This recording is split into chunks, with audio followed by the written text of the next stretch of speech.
With researchers warning that limiting global warming to 1.5 degrees Celsius is fast slipping from our grasp, we know it will take a mammoth effort to reach.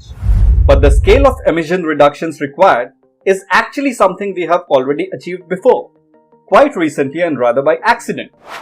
In 2020, global carbon dioxide, that is CO2 emissions, fell by 6.3% or some 2,200 metric tons, a new study in Nature Geoscience reports.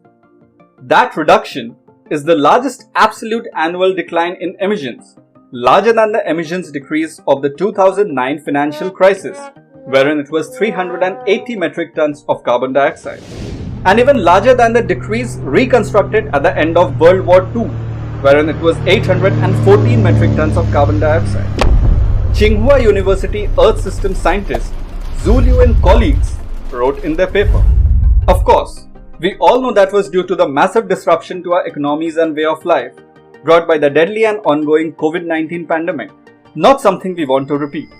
But if we made equivalent changes in a targeted and controlled manner, it is technically possible to achieve these emission reductions and with far fewer negative impacts to boot.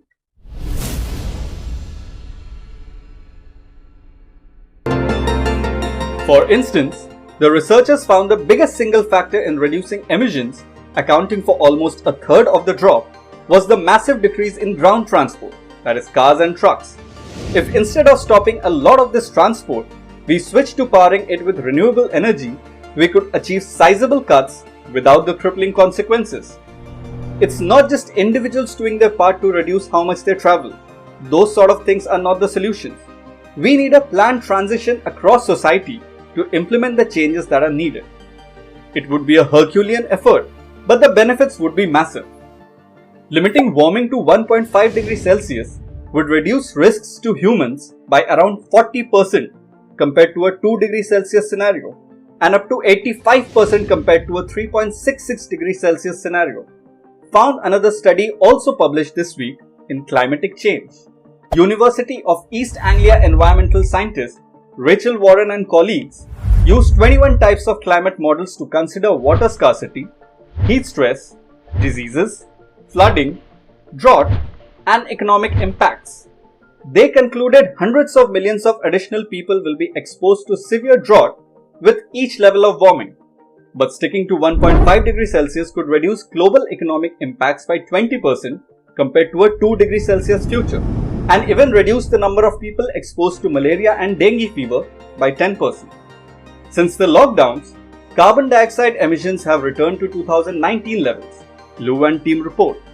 They suggest orienting stimulus packages for pandemic recovery towards mitigation strategies, but point out the finances for such supports are still dominated by fossil fuel investments. These are the sorts of systemic problems that must be shifted to get lasting results, and those changes are already underway. Unfortunately, overshooting 2 degrees Celsius would cost life on Earth dearly, with waves of irreversible extinctions and lasting damage to tens of thousands of species. University of Cape Town ecologist Joanne Bentley and colleagues wrote for The Conversation. The effort to stop temperatures rising isn't an abstract attempt at bending curves on a graph.